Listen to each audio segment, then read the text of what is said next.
오늘 말씀은 어제 다루었던 본문과 연장선에 있습니다. 사람들은 예루살렘 성전을 보고 그 화려함에 대해 얘기를 나누고 있었습니다. 그런데 예수님께서 말을 거시죠. 돌 하나도 돌 위에 남지 않고 그 성전이 다 무너질 것이다 라고 예수님은 말씀하십니다. 그 얘기를 들은 사람들은 질문을 하죠. 선생님, 이런 일이 언제 일어날 것인가요? 그러자 예수님은 징조 몇 가지를 말씀해 주십니다. 전쟁과 큰 지진, 또 전염병 등 이러한 징조들을 말씀해 주셨습니다. 그 뒤에 오늘 본문이 있는데요. 우리가 읽은 본문에도 예수님은 몇 가지 징조들을 말씀해 주십니다. 이 징조들을 오늘 두 가지로 우리가 나눠서 한번 살펴볼 텐데, 오늘 이 말씀을 통하여 하나님이 우리에게 무엇을 요구하시는지 깨닫는 귀한 시간 될 수 있기를 소망합니다. 첫 번째 징조는 예루살렘이 군대들에게 포위당하는 것입니다. 20절 말씀인데요. 제가 읽겠습니다. 너희가 예루살렘이 군대들에게 에워싸이는 것을 보거든 그 멸망이 가까운 줄을 알라. 예루살렘은 유대인들에게 아주 중요한 도시였죠. 하나님이 거하시는 성전이 있었던 곳이었고요.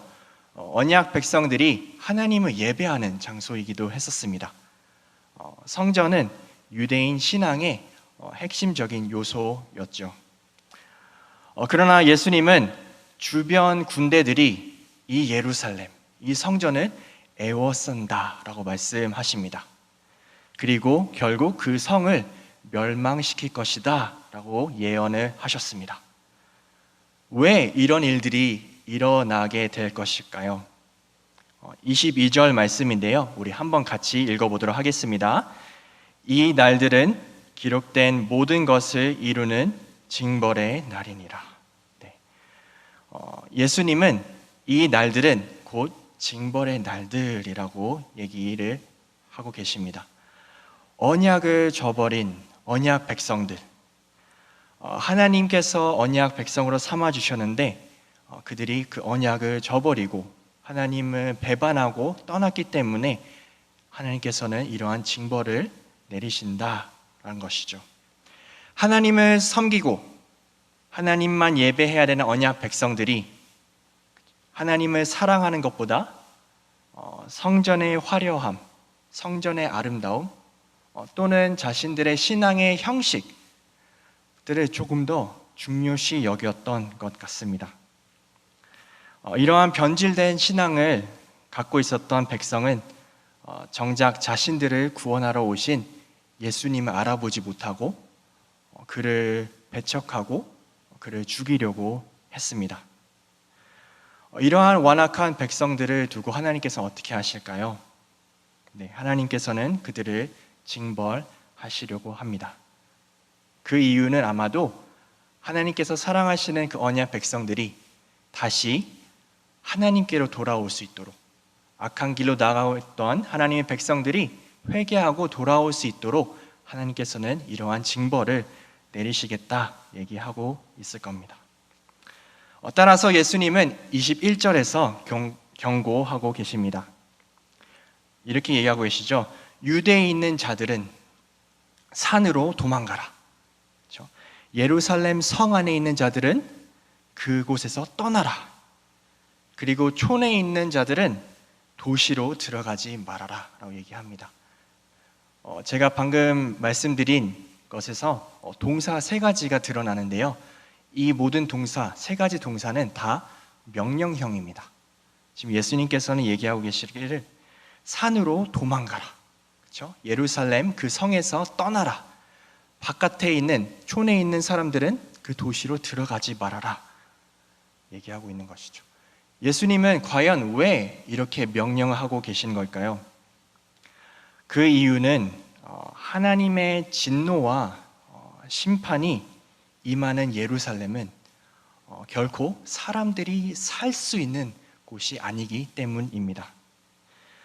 그 이유가 23절과 24절에 잘 드러나고 있는데요. 제가 요약하자면 그날에 큰 환난이 있을 것이고 사람들이 칼날에 죽임을 당할 것이다. 또 포로로 잡혀갈 것이다. 이방인들이 예루살렘을 짓밟을 것이다 라고 얘기를 하고 있습니다. 실제로 우리 성도님들이 잘 알고 계시는 것처럼 이 일은 실제로 일어납니다. 주후 70년도에 일어나죠. 유대인 역사가 유세푸스는 예루살렘이 멸망하는 그 장면을 묘사할 때 그 과정에 약 110만 명이 죽었다고 얘기를 합니다. 그리고 9만 7천 명이 사로잡혀 갔다고, 포로로 사로잡혀 갔다고 주장을 합니다. 하나님과의 그 언약을 저버린 하나님의 백성들의 형상이죠. 그들은 이러한 징벌을 받게 되었습니다. 사랑하는 성도 여러분, 이 말씀을 오늘 우리가 거울 삼아 우리의 삶을 한번 비춰봤으면 좋겠습니다. 하나님이 거하시는 우리의 성전, 우리의 마음은 어떠한가요? 혹여 밖은 화려하지만, 보기 좋지만 그 내용은, 그 안에는 공허하고 또 빈 그런 껍데기만 한 그런 예루살렘이 아닌지 한번 돌아봤으면 좋겠습니다. 그게 아니라면 하나님의 은혜를 우리가 가볍게 여기고 내가 원하는 대로 살아가려고 하는 그런 교만에 빠져 있지는 않은지 우리의 삶을 오늘 말씀을 비춰서 한번 돌아보시기를 소망합니다.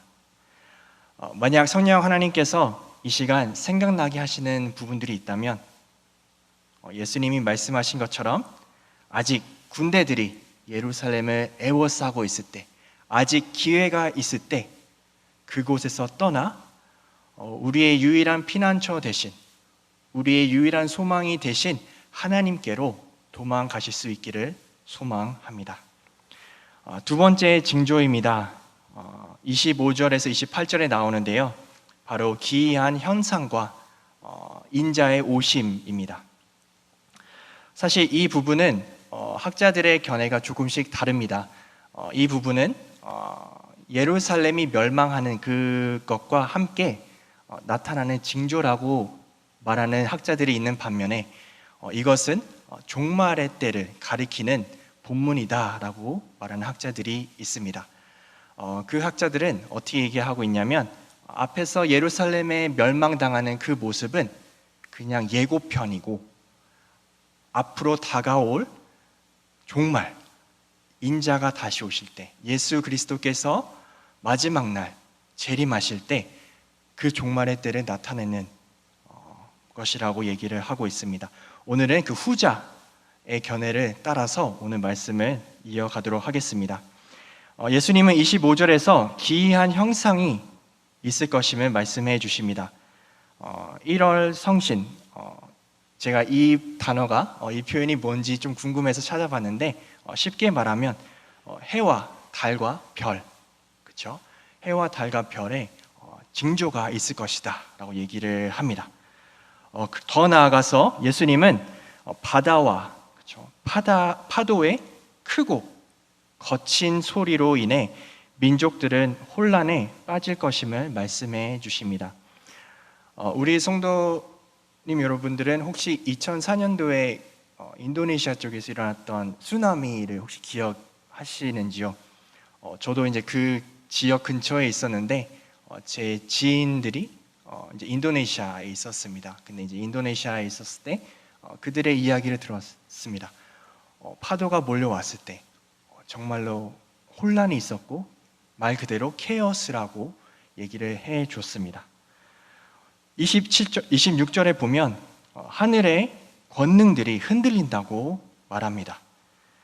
하나님이 통치하시고 운영하시는 이 세상이 흔들리고 잘 운영되고 있는 이 세상이 구부러진다라고 표현하고 있습니다.